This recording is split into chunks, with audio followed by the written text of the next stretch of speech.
మీకు F.W. బర్లే రాసిన ఒక పుస్తకం గురించి చెప్పాలని అనిపింది. ఆయన ఏం పుస్తకం రాశాడు అంటే దాని శీర్షిక a biography of the world's most notorious prophet. ఎవరి గురించి రాశాడు అంటే మహమ్మద్ ప్రవక్త గురించి రాశాడు. ఆయన ఏం చెప్తాడంటే చెంగిజ్ ఖాన్కు మహమ్మద్ ప్రవక్తకు అసలు తేడాయే లేదు అని చెప్తాడు.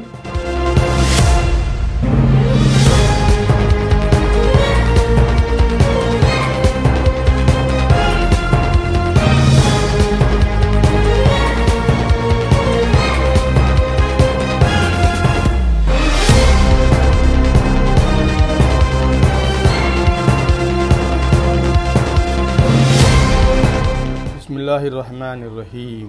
డాక్టర్ దేవరాజు మహారాజు అనే ఓ ప్రొఫెసర్ F.W. బర్లే అనే ఓ మూర్ఖుడు రాసిన a biography of world's most notorious prophet అనే ఓ పుస్తకాన్ని సంబరపడిపోతూ సమీక్షించాడు. దాన్ని వీడియోగా చేసి ఓ యూట్యూబ్ ఛానల్లో అప్లోడ్ చేశాడు. సంబరపడిపోవడం ఎందుకంటే ఆయన ఒక హేతువాది, నాస్తికుడు. వీళ్ళకి కనపడితే లేదా వినపడితే తప్ప దేన్ని నమ్మరు. కనపడనివి వినపడనివి భూమి ఆకాశంలో అనేకం ఉన్నాయి.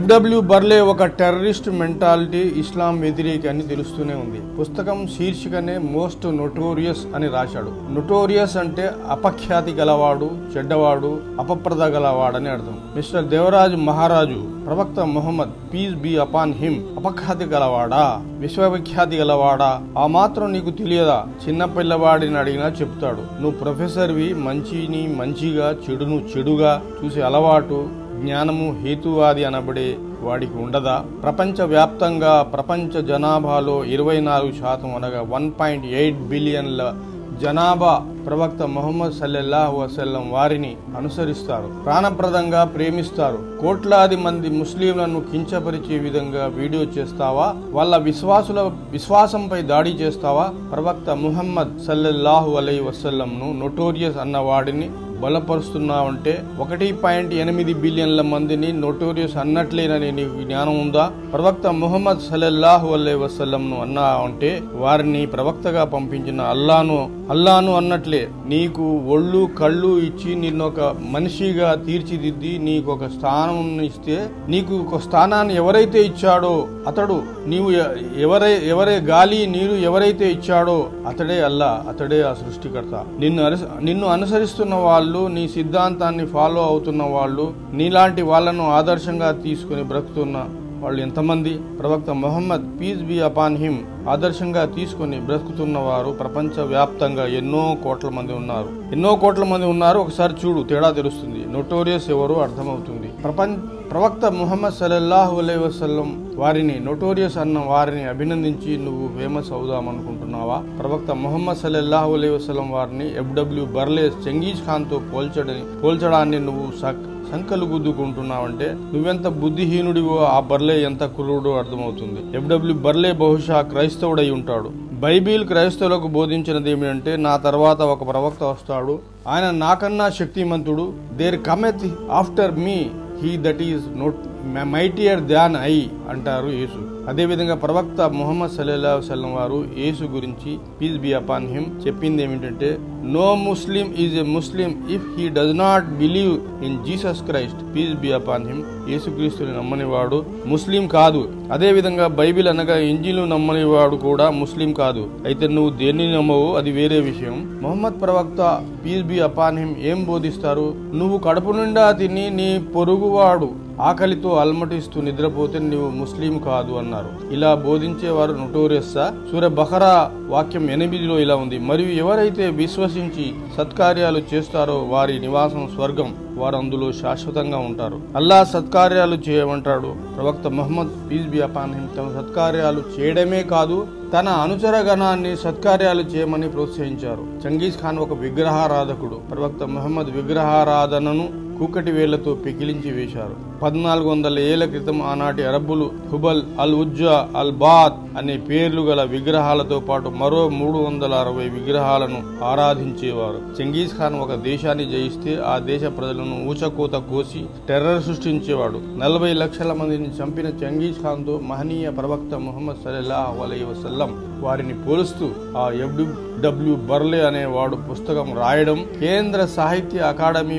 గ్రహీత అయిన మీరు ఆ పుస్తకాన్ని సంకలు గుద్దుకుంటూ తెలుగు ప్రజలకు తెలియజేయడం, తద్వారా ముస్లిం ప్రజల మనోభావాలను విశ్వాసాలను దెబ్బతీయడానికి విఫలయత్నం చేయడం చూస్తుంటే హేతువాద నాస్తిక పిచ్చి బాగా పట్టినట్లుంది దేవరాజు మహారాజు. ప్రవక్త ముహమ్మద్ సల్లల్లాహు అలైహి వసల్లం ఓ ప్రవక్త, అద్భుతమైన సంఘ సంస్కర్త. తెల్లవాడిపై నల్లవాడికి, నల్లవాడిపై తెల్లవాడికి ఎలాంటి ఆధిపత్యం లేదన్నారు. అరబ్బులకు అరబ్బులపై ఎలాంటి ఆధిపత్యం లేదన్నారు. మానవులంతా సమానులమే అన్నారు. ఒక చక్రవర్తి, ఆ చక్రవర్తి దగ్గర పనిచేసే చప్రాసి ఇద్దరు పక్క పక్కనే నిల్చొని నమాజ్ చేస్తారు. నమాజ్ దగ్గర చక్రవర్తికి చప్రాసికి చక్రవర్తిపై ఎలాంటి ప్రాధాన్యత ఉండదు. అల్లా సమక్షంలో సాష్టాంగ పడతారు. ఇటువంటి సమానత్వాన్ని ప్రవక్త ముహమ్మద్ సల్లల్లాహు అలైహి వసల్లం ప్రబోధించారు. అసలు చెంగీజ్ ఖాన్ ఏమన్నా బోధించాడా? ప్రవక్త ముహమ్మద్ సల్లల్లాహు అలైహి వసల్లం వారిని ఎఫ్డబ్ల్యూ బర్లేకు ఎంత ధైర్యం! దేవరాజు మహారాజు అతడిని ప్రోత్సహించడం ఎంతటి పైశాచికత్వం! ఇవాళ ప్రపంచం అంతా వడ్డీ చక్రాల కింద నలిగిపోతుంది. ప్రవక్త ముహమ్మద్ వడ్డీని నిషేధించారు. అలాంటి వారిపై అల్లా యొక్క ప్రవక్త సమరశంఖాన్ని పూరించారు. సారా ఆదాయం మీద ఇవాళ దేశాలు, ప్రభుత్వాలు నడుస్తున్నాయి. సారాయి త్రాగడాన్ని నిషేధించారు. వ్యభిచారాన్ని, దొంగతనాన్ని నిషేధించారు. ఒక వ్యక్తి మరో వ్యక్తిపై దౌర్జన్యం చేయడాన్ని నిషేధించారు. చెంగీజ్ ఖాన్ ఇవేమీ చేయలేదు. దేశాలను దోచుకోవడం, హింసను రేపడం తప్ప. ఇటువంటి ఒక సంఘ సంస్కర్త, మానవ మహోపకారి, మరణానంతరం జీవితం ఉందని చెప్పిన వారు ఒక నరహంతకుడైన చెంగీజ్ ఖాన్ తో పోల్చిన ఎఫ్డబ్ల్యూ బర్లే దాన్ని సమర్థించిన దేవరాజు మహారాజుకు పోలికలు కూడా అర్థం కావడం లేదా? చీకటి వెలుతురు సమానమా? రెంటికి పోలిక ఉందా? ప్రవక్త ముహమ్మద్ సల్లల్లాహు అలైహి వసల్లం వారు పేదలు, బడుగు బలహీన వర్గాలను పైకి తేవడానికి, వారి సంక్షేమం కోసం దైవాజ్ఞను తెచ్చారు. ధనవంతుల నుండి జకాత్ దానాన్ని, ప్రతి వ్యక్తి ఫిత్రా దానాన్ని, సదఖా దానాన్ని ఇవ్వాలన్నారు. ఇలా అనేక రకాల చారిటీలను ప్రోత్సహించారు. ధనవంతుడు తన దగ్గర ఉన్న ధనంలో 2.5% పేదలకు ఇవ్వాలని, లేకపోతే నరకమే శరణ్యమని నిర్దేశించారు. మంగోలు ట్రైబల్ చక్రవర్తి చెంగీజ్ ఖాన్ నరభేదాన్ని సాగిస్తూ, మానవ విలువలను, మానవత్వాన్ని మంటగలుపుతూ, స్త్రీలను చెరబడుతూ, నగరాలను, గ్రామాలను మంటలకు ఆహుతి చేస్తూ, దేశాలను స్వాధీనపరుచుకుంటూ, అడ్డొచ్చిన వారిని చంపుతూ ముందుకు వెళ్ళినటువంటి వాడు. అతనికి సిద్ధాంతాలు లేవు, ప్రబోధన లేదు. పౌరులను చంపడం, స్త్రీలను చేర్చడం తప్ప.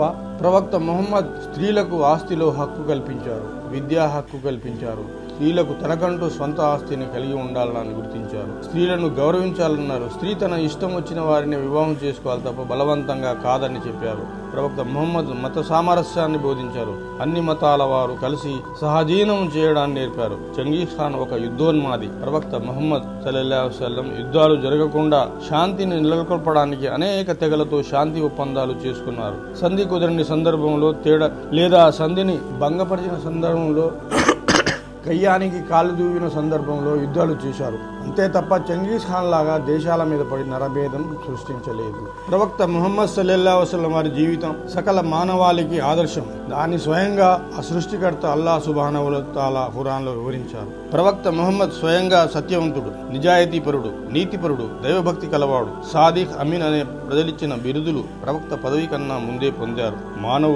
మానవుల పట్ల ప్రేమ, కరుణ, సహృదయత కలవారు. చక్కని ప్రవర్తన కలవారు. న్యాయాన్ని, ధర్మాన్ని నెలకొల్పి అందరూ తనలాగే జీవితం సాగించాలని, తనను ఆదర్శంగా తీసుకుని జీవితం సాగించాలని ప్రబోధించారు. పేదవాడి కన్నా అత్యంత నిరుపేదగా కూడా జీవించారు. సాధారణంగా జీవించారు. ఆకలితో కూడా అలమటించారు. ఆకలి బాధ భరించలేక కడుపు రాయి కట్టుకుని వచ్చిన ఒక సహచరుడు కడుపుకున్న రాయిని చూపిస్తే ప్రవక్త ముహమ్మద్ సల్లల్లాహు అలైహి వసల్లం ఆకలి బాధ భరించలేక తన కడుపుకు కట్టుకున్న 2 రాళ్లు చూపించారు. మానవులపై దౌర్జన్యాన్ని, హింసను, దమనకాండను, దొరతనాన్ని ఖండించారు. బలవంతుడు బలహీనుడిని అణచివేసే తత్వానికి వ్యతిరేకంగా ఉద్యమించారు. దౌర్జన్యకారులకు నరకం తప్పదని హెచ్చరించారు. బానిసలకు బానిస సంఖ్యల నుంచి విముక్తి కల్పించారు. ఇంత గొప్ప ప్రవక్త సల్లల్లాహు అలైహి వసల్లంను నోటోరియస్ ప్రాఫిట్ అని రాసిన ఆ నీచమైన వ్యక్తి రాసిన పుస్తకాన్ని తెలుగు ప్రజలకు పరిచయం చేసి అందరూ ఆ పుస్తకాన్ని చదవమని వీడియోలో ప్రోత్సహించడం చూస్తుంటే డాక్టర్ దేవరాజు మహారాజుకు అతని హేతువాదం అతన్ని అధపాతాళానికి తీసుకెళ్లి అంధుడిగా, మార్గభ్రష్టుడిగా చేసింది అని చెప్పడానికి చింతిస్తున్నాను. ఓపెన్ మైండ్తో ఒకసారి తెలుగులో ఖురాన్ గ్రంథం చదువు. అదేవిధంగా ప్రవక్త ముహమ్మద్ సల్లల్లాహు అలైహి వసల్లం వారి జీవిత చరిత్ర చదువు. ఎందుకని కోట్లాది మంది ప్రవక్త ముహమ్మద్ సల్లల్లాహు అలైహి వసల్లంని అనుసరిస్తున్నారు, ఆయన బోధనలను అనుసరిస్తున్నారనే దృక్కోణంతో చదువు. నీవు తప్పకుండా ప్రభావితుడవు అవుతావు. ప్రవక్త ముహమ్మద్ నమాజ్ అనే దైవ ప్రార్థన నేర్పాడు. దాన్ని ముస్లింలంతా ఆచరిస్తున్నారు. జకాత్ అనే కంపల్సరీ దానాన్ని ఇవ్వాలని ప్రబోధించారు. చెంగీస్ ఖాన్ ఏం నేర్పాడు అని అరాచక హింస తప్ప జీవితంలో ఎన్నడూ దాన ధర్మాలు చేయని వాడికి ఇస్లాంలో చోట్లేదు. పేదలను, బడుగు బలహీన వర్గాలను, అణచివేయబడ్డ వారిని, దోపిడీకి దౌర్జన్యానికి గురైన వారి హక్కులను ఇచ్చివేయమని ప్రబోధించారు. ఇవేవీ తెలియని, బోధించని, పాటించని చెంగీజ్ ఖాన్తో పోల్చడం చూస్తుంటే నీకు హేతువాద లక్షణం కూడా లేదని అర్థమవుతుంది. ఎవరైతే భూమిని, ఆకాశాన్ని, ఈ రెండింటి మధ్య ఉన్న సర్వస్వాన్ని సృష్టించాడో అతడే అల్లా. అతన్ని తప్ప రాళ్లను, రప్పలను, మనుషులను ఆరాధించరాదని చెప్పారు ప్రవక్త ముహమ్మద్ సల్లల్లాహు అలైహి వసల్లం. ప్రవక్త ముహమ్మద్ను ఆరాధిస్తే, పూజిస్తే నాశనం అవుతారని చెప్పారు. అంటే తనను ఆరాధించరాదు, అల్లాను ఆరాధించమని చెప్పారు స్పష్టంగా. తనలాంటి ప్రవక్తలు మానవాళికి ప్రబోధించడానికి గతంలో 1,24,000 మంది వచ్చారు అని చెప్పారు. తనను తాను అల్లాహకు సమర్పించుకున్నవాడే ముస్లిం. అదే ఇస్లాం. నా ఇష్టం వచ్చినట్టు బ్రతుకుతాను, మధ్యలో అల్లా ఎవరు అంటే ఇస్లాం ఒప్పుకోదు. నిన్ను నన్ను సృష్టించిన అల్లా ఒప్పుకోడు. ఖురాన్ ఒప్పుకోదు. ఖురాన్ మానవాళి కోసం అవతరించిన చివరి గ్రంథం. ఇది గతంలో అవతరించిన గ్రంథాలకు అనుబంధ గ్రంథం, పవిత్ర దైవ గ్రంథం. ఇదే విషయం ఖురాన్ బోధిస్తుంది. ఇలా ప్రబోధించిన వారే ప్రవక్తలు, మునులు, ఋషులు. అల్లా ఉనికినే ప్రశ్నించే నీలాంటి వారిని శైతాన్ మార్గభ్రష్టులను చేస్తాడు, దారి తప్పిస్తాడు. చెంగీజ్ ఖాన్ మానవాళికి ఏం ప్రబోధించాడు? మనుషులను అడ్డంగా నరికి తన సామ్రాజ్యాన్ని విస్తరించుకుంటూ పోవడం తప్ప, విధ్వంసం తప్ప అతను చేసింది ఏమీ లేదు. వీళ్ళిద్దరికీ పోలిక లేదు. ప్రవక్త ముహమ్మద్ నైతిక జీవనం జీవించి ఇతరులను తనలాగా జీవించమన్నారు. నిజాయితీగా, న్యాయంగా ఉండాలని ప్రబోధించారు. సాటి వారి పట్ల తమకు ఉన్న హక్కులను, బాధ్యతలను నెరవేర్చమన్నారు. తల్లి పాదాల క్రింద స్వర్గం ఉందని, తండ్రి స్వర్గపు తలుపు అని, తల్లిని తండ్రిని గౌరవించకపోతే నరకం తప్పదన్నారు. ప్రపంచ మానవాళి అంతా ఒకే జంట సంతానమని, విశ్వమానవ సౌభ్రాతృత్వాన్ని చాటి చెప్పారు. మానవులంతా సమానమే. ధనవంతుడికి పేదవాడిపై ఔన్నత్యం లేదు, పేదవాడికి ధనవంతుడిపై ఔన్నత్యం లేదు. కుల వివక్ష లేదు, అందరూ సమానమే. ఇటువంటి ఔన్నత్యాన్ని బోధించని చెంగీజ్ ఖాన్ ప్రవక్త ముహమ్మద్ సల్లల్లాహు అలైహి వసల్లం ఒకటేనని ఆ ఎఫ్డబ్ల్యూ బర్లే అనే రచయిత పుస్తకం రాయడం, నువ్వు వంత పాడటం చూస్తుంటే పనిగట్టుకుని నువ్వు ఇస్లాంపై బురద చల్లాలని ఆలోచిస్తున్నావు. నువ్వు డాక్టరేట్ పొందిన వాడివి, చదువుకున్న వాడివి, ఎన్నో పుస్తకాలు చదివావు, రాశావు. ఖురాన్ చదువు, ప్రవక్త ముహమ్మద్ జీవిత చరిత్ర చదువు, మంచి మనసుతో చదువు, దురుద్దేశం పెట్టుకుని చదవకు. అప్పుడు నువ్వు హేతువాదం నుంచి మానవవాదం వైపు వస్తావు. సృష్టికర్త ఉన్నాడు, చూస్తున్నాడు, వింటున్నాడనే వాస్తవం వైపు వస్తావు. హేతువాదం అంటే ఇతరుల మత విశ్వాసాలను కించపరచడం కాదు అని తెలుసుకుంటావు. దేవరాజు మహారాజు వీడియోలో పేర్కొంటున్నట్టు ఖురాన్ ప్రవక్త ముహమ్మద్ రచన కాదు. ఆ పుస్తకం వర్డ్ ఆఫ్ గాడ్, అల్లా పంపిన వాక్యాల సమాహారమే ఖురాన్. ఇది అల్లా రచన. ప్రవక్త ముహమ్మద్ సల్లల్లాహు అలైహి వసల్లం చదవను, రాయను తెలియని వారు. అలాంటి ప్రవక్త ఎన్నెన్నో సత్యాలు, ఎంతో మానవత్వం, సృష్టి రహస్యాలు గల గ్రంథాన్ని ఎలా రాయగలడు? ఖురాన్ లిఖిత గ్రంథంగా అవతరించలేదు, దైవవాక్యాల సమ్మేళనం. అది మొదట శబ్ద గ్రంథం, తర్వాత లిఖిత గ్రంథమైంది. ఖురాన్ మానవ రచన అయితే ఖురాన్ లాంటి 10 వాక్యాలు రాసి చూపించండి. ఇందుకోసం అల్లా తప్ప మానవులంతా, జిన్నులంతా కలిసినా రాయలేరు అని అల్లా స్వయంగా ఛాలెంజ్ చేస్తున్నాడు. ఖురాన్ మానవ రచన కాదు. ఆ కంటెంట్ మానవులకు తెలియదు. దేవరాజు మహారాజు ఖురాన్ చదివి సమీక్ష చేయి. ప్రవక్త ముహమ్మద్ జీవితాన్ని చదివి సమీక్ష చేయి. నువ్వు లా ఇలాహా అంటావు, దేవుడు లేడని దాని అర్థం. సగం ముస్లిం అయ్యావు. ముస్లింల పవిత్ర వాక్యం లా ఇలాహా ఇల్లల్లాహ్, దేవుడు లేడు అల్లా తప్ప. There is no god but Allah అని అర్థం. ఇది భూమి ఆకాశాలను మించిన బరువుగల అద్భుత కల్మ. అల్లా అంటే తెలుగులో దేవుడు, ఇంగ్లీష్ లో గాడ్, అరబ్బీలో అల్లాహ్. ఇలా అనే పదంలోంచి అల్లా పదం వచ్చింది. ఇలా అంటే ఆరాధ్యనీయుడు. లా ఇలాహా ఇల్లల్లా ముహమ్మదుర్ రసూలుల్లా సల్లల్లాహు అలైహి వసల్లం. లేరెవ్వరు ఆరాధ్యనీయులు అల్లా తప్ప. ముహమ్మద్ సల్లల్లాహు అలైహి వసల్లం అల్లా యొక్క ప్రవక్త.